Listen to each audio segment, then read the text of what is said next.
Assalamualaikum warahmatullahi wabarakatuh.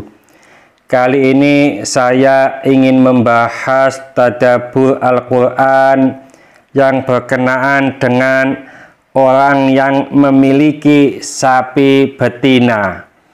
Dalam hal ini Allah Subhanahu wa ta'ala berfirman, A'udzubillahi minasyaitonirrajim. Bismillahirrahmanirrahim. Faqul nadribuhu biba'diha kadzalika yuhyillahul mauta wa yuriikum ayatihi la'allakum ta'qilun. Lalu kami berfirman, pukullah mayat itu dengan sebahagian anggota sapi betina itu. Demikianlah Allah menghidupkan kembali orang-orang yang telah mati dan memperlihatkan padamu tanda-tanda kekuasaannya agar kamu mengerti. Dalam hal ini Ibnu Abbas radhiyallahu anhuma mengatakan, sesungguhnya orang-orang Bani Israel yang diperintahkan menyembelih sapi betina itu, mereka mencarinya selama 40 tahun.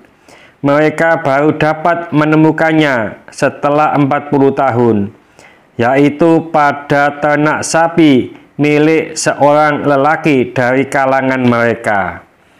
Tersebut di kalangan kaum Bani Israel terdapat seorang pemuda yang sangat berbakti kepada ayahnya.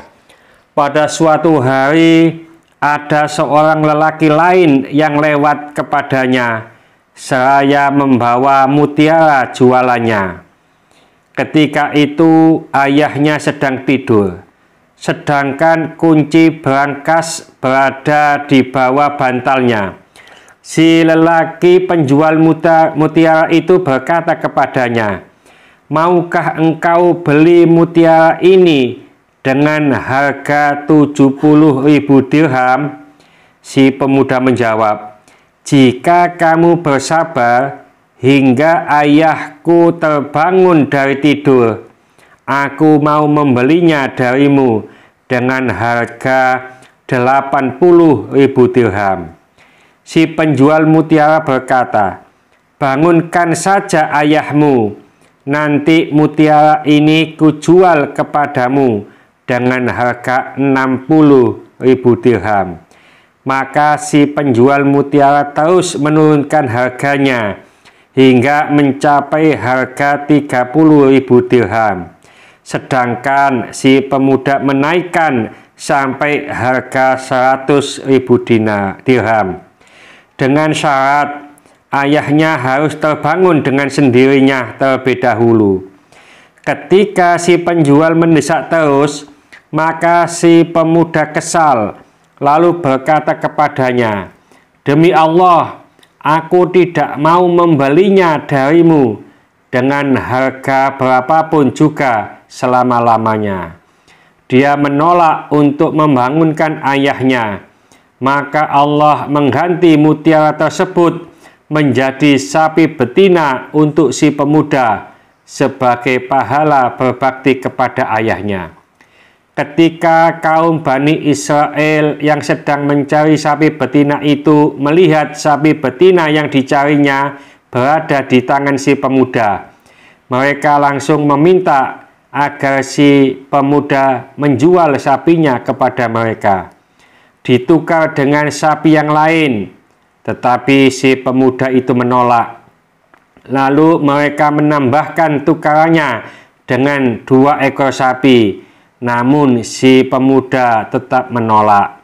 Dan mereka terus-menerus menambah hingga sampai 10 ekor sapi. Seraya berkata, "Demi Allah, kami tidak akan membiarkanmu sebelum kami membelinya darimu."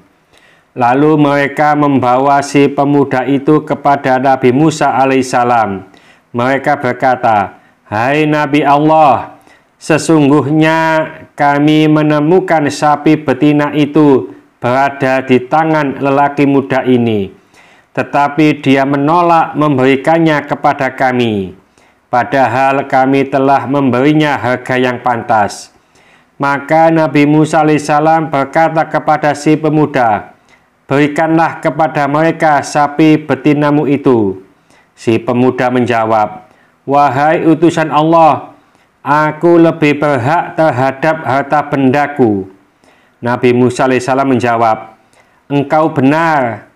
Selanjutnya Nabi Musa alaihissalam berkata kepada kaumnya, buatlah teman kalian ini rela atau ridho. Akhirnya mereka bersedia mengganti sapi betinanya itu dengan emas seberat sapi tersebut. Tetapi si pemuda tetap menolak dan mereka terus menambah nilai tukarnya hingga sampai 10 kali lipat emas seberat timbangan sapi betinanya. Akhirnya si pemuda memberikan sapi betinanya kepada mereka dan mengambil harganya. Lalu mereka menyembelih sapi betina tersebut. Nabi Musa alaihissalam berkata, pukullah mayat itu dengan sebagian dari anggota tubuh sapi betina yang disembelih itu.